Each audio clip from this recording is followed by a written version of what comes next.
Welcome to our video on e-commerce 2026. This chapter marks a fundamental shift in managerial thinking. We are moving beyond a simple catalog of online tools to explore a strategic evolution, from basic online selling towards sophisticated digital and AI-driven commerce.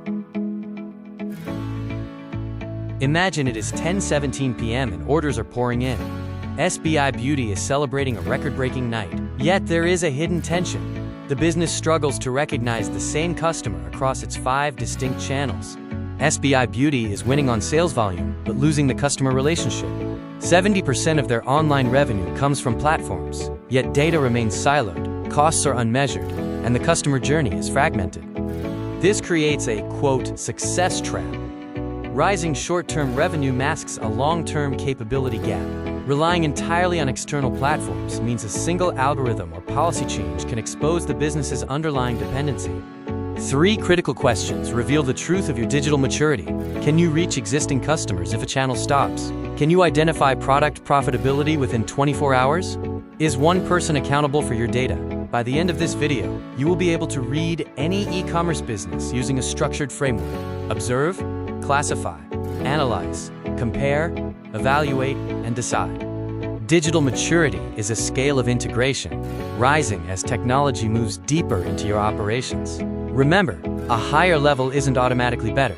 It must fit your business model, scale, and data quality. A true digital business integrates 3 core layers: the channel layer for sales, the operations layer for process efficiency, and the decision layer, where data informs your strategy. Analyzing SBI Beauty, we find they pass the channel layer but fail at operations and decision-making. Strong sales alone cannot compensate for disconnected systems and intuition-led strategy. 5 common myths often block honest self-assessment. For example, owning a website doesn't make you digital, and high platform revenue does not necessarily mean your business is mature. Now, take a moment to perform a 60-second diagnosis on a business you bought from recently. Score their channels, operations, and decision-making on a scale of 0 to 2. E-commerce history shows 4 waves of bottleneck removal, from catalogs to today's AI-driven world. Crucially, no wave erases the previous one. Modern firms must successfully operate all 4 simultaneously. Vietnam has effectively leapfrogged into social and mobile commerce. However, your future advantage won't come from universal tools, but from the proprietary data, brand, and speed of experimentation you build. While the Vietnamese e-commerce market is large and growing at 25.5%, it is vital to remember that roughly 90% of total retail still takes place outside of online channels.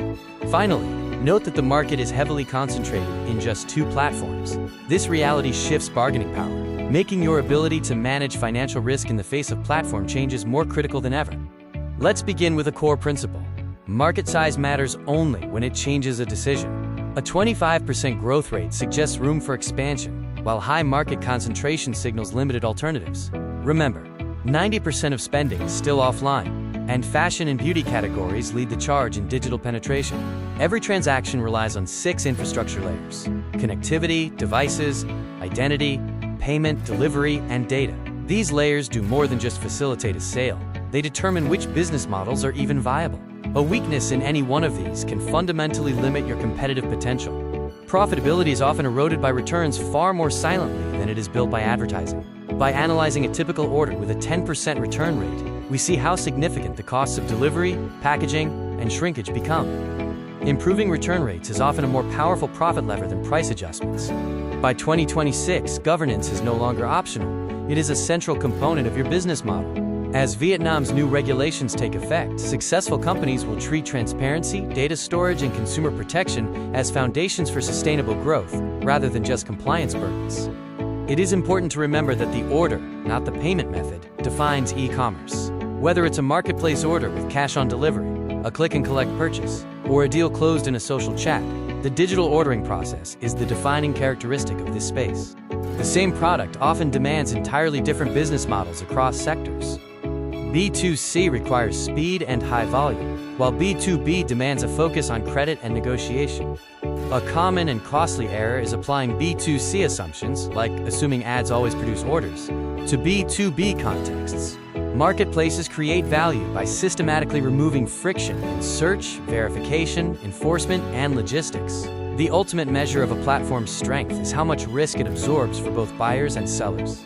The more risk it takes on, the more difficult it becomes for others to replace it. Cross-site network effects drive the platform flywheel. More sellers lead to better choices, which attract more buyers, further fueling sales. However, this only holds if quality is maintained, as issues like counterfeit goods or noisy search results can quickly destroy user trust. The listed transaction fee is rarely the total cost of doing business on a platform. When you account for advertising, promotion participation, and shipping subsidies, a published fee of 5% can effectively balloon into 25% of your total order value. Understanding the gap between GMV and real profit is vital. $1 billion in sales might only result in $30 million after accounting for all-in costs.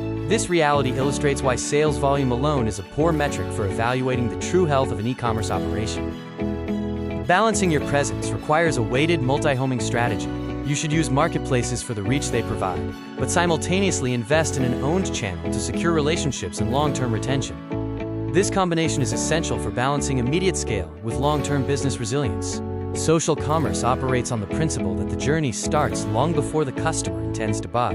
By guiding potential buyers from discovery and interest to trust, you turn a passive social interaction into a deliberate purchase. Search commerce captures existing intent, while discovery commerce creates it. Though platforms are increasingly blurring these lines, the core distinction remains.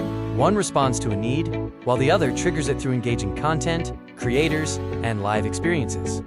Content converts customers by reducing cognitive cost, enabling trust transfer, and creating urgency. However, be mindful that these emotional peaks can also drive higher cancellation and return rates. Always look at your net sales, not just the gross revenue from a live session. To wrap up, remember that short videos, live streams, and creator affiliate programs all serve different roles in your strategy.